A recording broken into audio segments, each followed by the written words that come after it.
life, and he spoke of a day that he and his mother were walking down the street. Desmond was 9 years old. He said a tall white man dressed in a black suit came toward them. And this was the days of apartheid in South Africa. And he said when a black person and a white person met while walking down a footpath, the black person was expected to step off into the gutter and to allow the white person to pass, and they were to nod to them as a gesture of respect. But he said, on this day, when I was 9, this person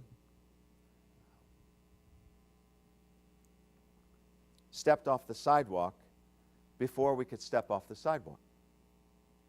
And as we passed, he tipped his hat to us in a gesture of respect to my mother. The white man, it turned out,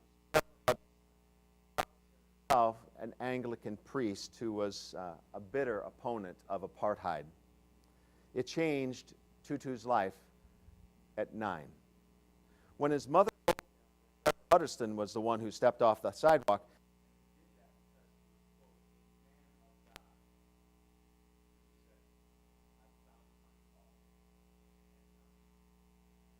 told me that he was an Anglican priest, I decided then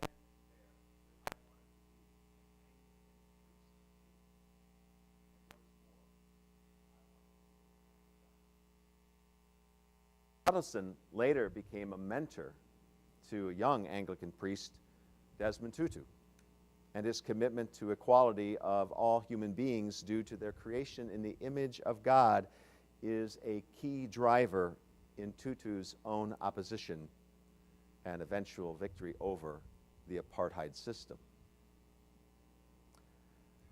Are we, as people of God, willing to step off the sidewalk, tip our hats to our brothers and sisters, particularly those who are on the margins of faith or on the margins of morality, to give them a sense that God is calling them? Will we seek others as Jesus sought us? Now, we continue in our Easter season. You can go on to the next slide.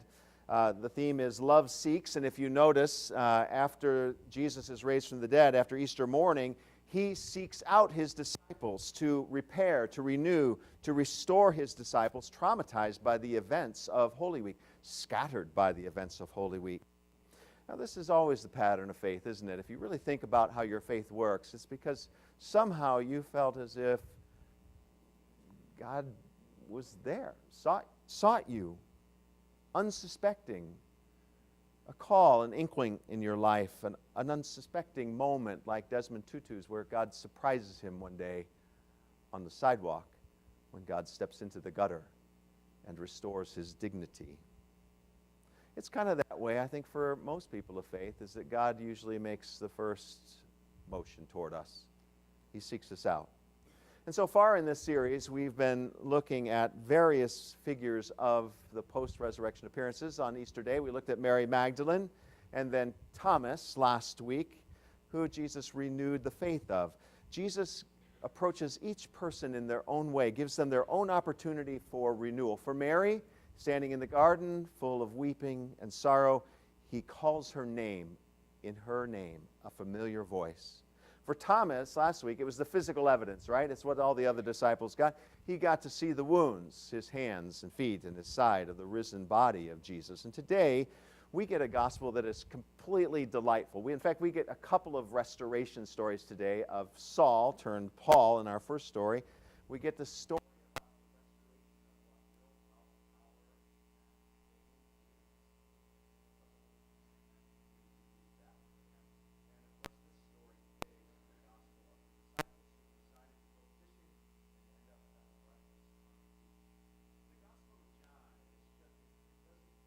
Everything it's done in the Gospel of John is done on purpose. And so at this point, he's near the end, all of his loose ends, and he's putting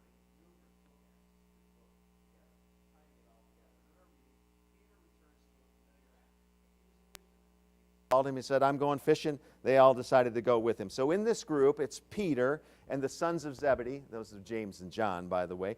Thomas, all call narrative language, by the way. Nathanael, and then two others who remain unnamed. The gospel identifies Nathanael as being from Cana of Galilee. Now, if you're a Bible geek at all, he's referencing something about Nathanael's hometown of Cana of Galilee. Anything that happened in this gospel in Cana of Galilee? Any Bible geeks out there?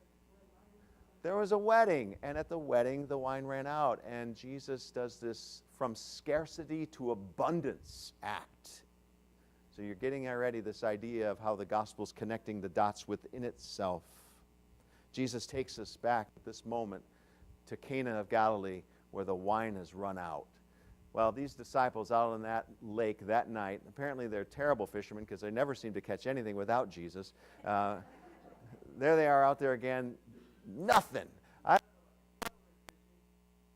Harder than it looks, you know, and getting nothing is kind of what happens so often, unless you're at Troutdale, and then you're guaranteed to catch something. That's the only place you're guaranteed to catch something. If you're out anywhere else, there's no 153 fish. If you got 153 fish, you're going to get picked up by the game warden. That's just too many fish. So Jesus moves them back to the story about, it moves us, the reader, back to the story about moving from scarcity to abundance. And then what happens? Kaboom! No fish, 153 big fish. You hear the cycle? Do you hear the bookend of how the gospel is trying to do this? The beloved disciple suddenly gets it. He goes, hey, Peter, I think it's Jesus. And in one of the weirdest scenes in the Bible, it's naked fishing. I don't understand. I'm glad to... I wouldn't do it. Would you? He puts his clothes back on and jumps in the water. Now, I'm thinking there's a cultural disconnect that I'm not picking up on, you know, because I would do it the opposite way and swim without the clothes on. It would be even a couple hundred yards in this robe. By the end, I'd be exhausted. So there he is. It's the Lord, and Peter just goes for it. He just goes for it. Now, in chapter 6 of John's Gospel, in this previous miraculous catch of fish, which there's another catch of fish in the Gospel of John, Peter makes a confession because he's a fisherman and Jesus is a better fisherman. He says, you're the Holy One of God. Peter makes this big confession about who Jesus is. In fact, we sing it after this miraculous catch of fish. All the disciples are leaving, and we sing it. We just sang it. Hallelujah. Lord, to whom shall we go? You have the words of eternal life. That's Peter's language that we sing before the gospel reading. In today's gospel, Peter just jumps headlong toward the risen Christ, risen in his own life. Now, as I said, God comes to us in our own individual ways. Mary Magdalene recognized Jesus, the risen Christ, when he named her again, raising her from death to life. Thomas had his faith renewed when he saw the wounds of Christ. And the disciples recognized Jesus, the beloved disciple, which is code language for you, by the way, not any particular disciple. You're the beloved disciple. You recognize him in this miraculous catch of fish. You go, aha, I see him. They get it in this scarcity to abundance story and this sharing of a meal. Anytime there's a meal, ding, somebody's bell went off. It was perfect timing. I don't know where that came from. Deacon Lynn, are you texting over there? Oh, she's not there. She's not even there.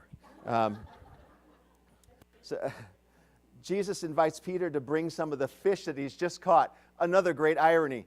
He's already got fish on the grill. Jesus doesn't even need their fish. Well, I'd bring him anyway. Come and have breakfast. A sign of God's great abundance. There they were in the presence of the risen Christ. He's going to feed them again. He's going to nurture them. He's going to nourish them again. And then the story sort of moves from group recognition to saddling up alongside of Peter and isolating Peter himself in the story, and focuses on a side conversation that Jesus seeks out with Peter. Now again, super Bible geek thing is that you notice some of the very small but telling and important details in this story is that Jesus is cooking over a charcoal fire. Now, you're like, oh yeah, so he had some charcoal. You know, I hope he had the easy light stuff. But a simple detail, a charcoal fire. Small details, you know, they trigger memories for us. You know, you have a memory of like your mother's perfume, or something your mother used to make. You know, and you're back in that kitchen It might be 10 years, it might be 60 years, but a smell or a sense or a sound or a song or something just does that. So here we are in this presence of this charcoal fire, which is a sort of sensory experience. When was Peter last at a charcoal fire? In the courtyard. And why is that important? Peter. You know, Peter's one of the most confident disciples. I just relate to Peter. He's a man of action. He's a man of bravado. Peter made big promises. He made big statements on believing in Jesus and taking a stand with Jesus.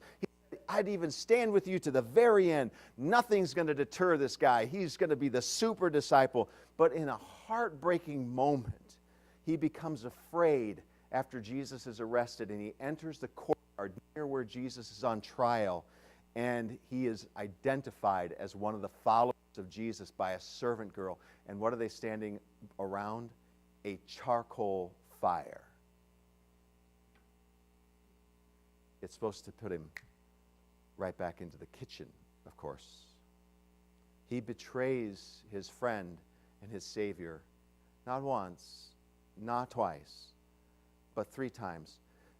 Not just betraying him, but he takes an oath and he swears that he's never even met the guy.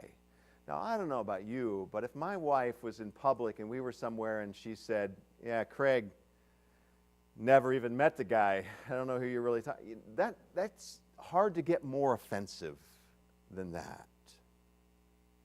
And here is Peter, who's so full of himself and so full of confidence and so full of faith, and he's so certain, and he makes all these great statements of faith, but there in the courtyard, he just denies the existence of Jesus as if he never ever had even met him or heard of him because he was afraid. And this conversation takes place around a charcoal fire, just like it did on the night of his arrest.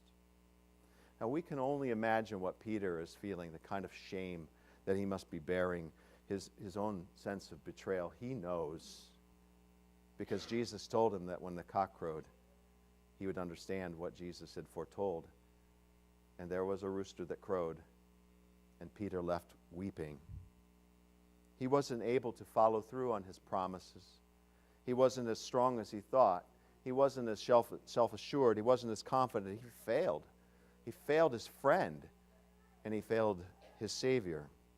I'm assuming he goes back to fishing, because it's a familiar thing. You know, he was a fisherman. And there, that's familiar territory.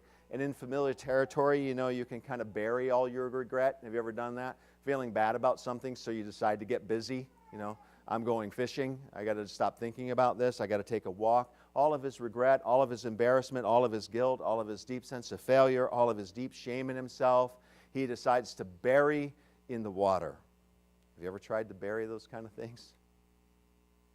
He's been fishing all night, and you just get a sense that he must be saying to himself, I'm a professional fisherman. I can't do anything right. I can't even be a friend of Jesus, and now I can't catch fish.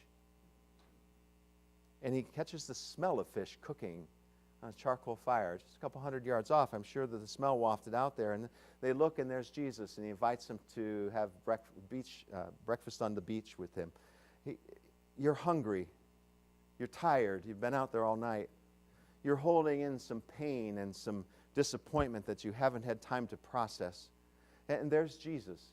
And what does it feel like to be invited by Jesus to have, you know, someone to care for you in such a practical way? You know, you didn't even have to bring your own fish. You didn't have to cook your own breakfast. It's already been done for you. This gesture, this very gesture lets you know that even though you're feeling uncomfortable about the betrayal, about the denial, Jesus is there. Just as loving, just as open, just as emotionally available as he ever was. Jesus seeks him.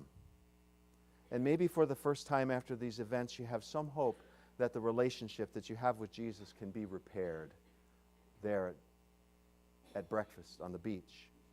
I think it's a wonderful story because Jesus is initiating conversation that gives the opportunity for relational healing. And oftentimes we don't think about that because that's what Peter needed most, relational healing. He needed healing from the wounds that were created by his betrayal. Have you ever done something and later realized, I didn't mean to hurt myself like that? By doing something that you didn't think you were capable of? He needed to reestablish this loving connection with Jesus. He needed to know that Jesus understood him and that they were still in this committed friendship with one another. So maybe you can imagine yourself processing something that you feel ashamed about, something that you're just not very proud of, something you aren't sure you can never repair between you and some other person, or between you and God, or maybe even repair within yourself the damage you did to yourself of moral failure of some kind or betrayal.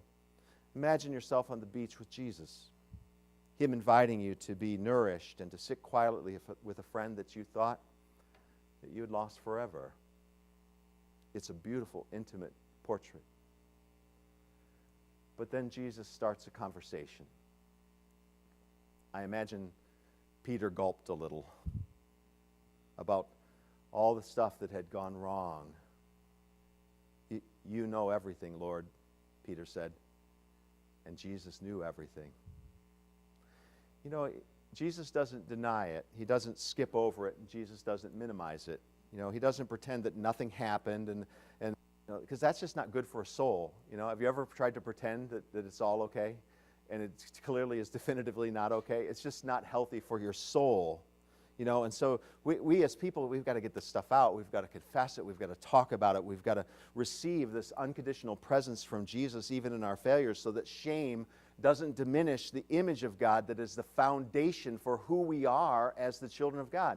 You're created in the image of God. That's our truest identity. But in this world, everything else wants to pile on top of that identity and redefine you.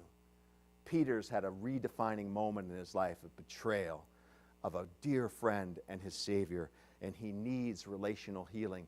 And here on the beach, he gets it in conversation with Jesus. We need to experience the fact that our relationships can be renewed and restored. Whenever I talk about anything that really stirs you guys up, if I talk about forgiveness in relationship, that's the thing, isn't it?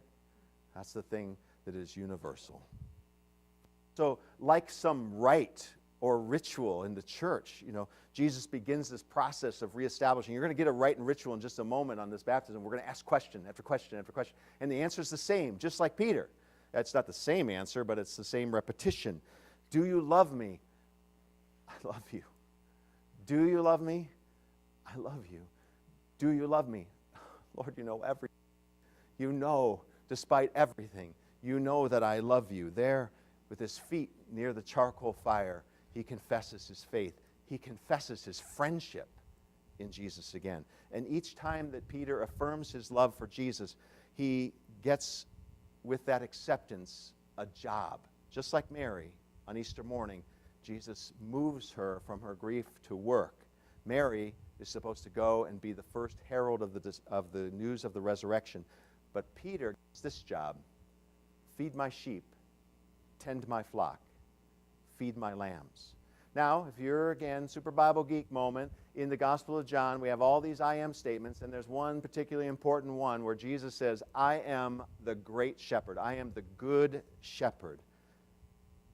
Peter is getting an elevation. Jesus is going to ascend to his Father, and he's going to need his people who have understood brokenness, real brokenness, and they've been in the hospital of human relationships. Maybe that's what I should have called it, a hospital of human relationships rather than a school. We're a hospital of human relationships to learn forgiveness from one another. And it's only because of that that Peter himself can become the shepherd of the church. And if you we got some good Roman Catholics in here.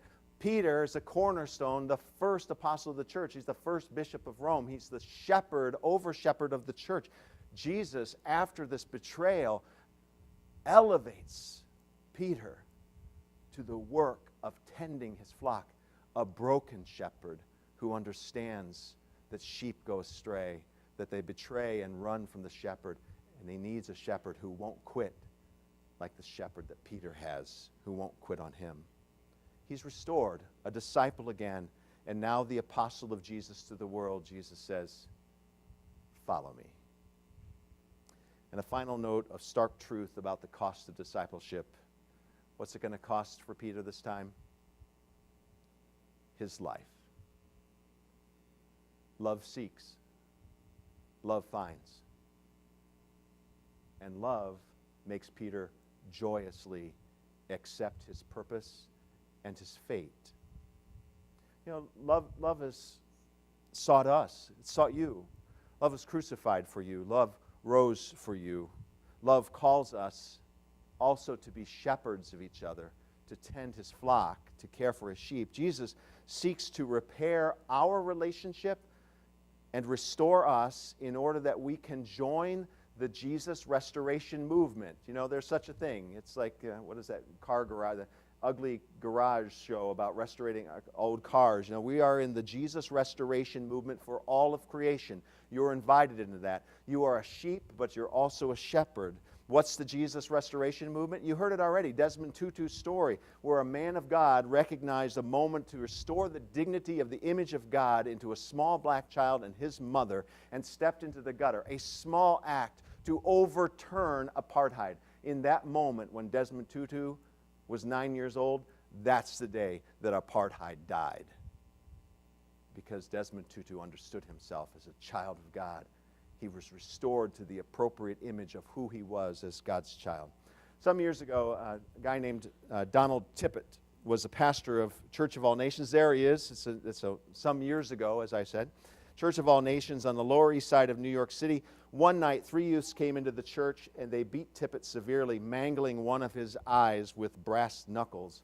And they dumped him, a bloody mess, behind a radiator, where later that next morning he was found and rushed to the hospital.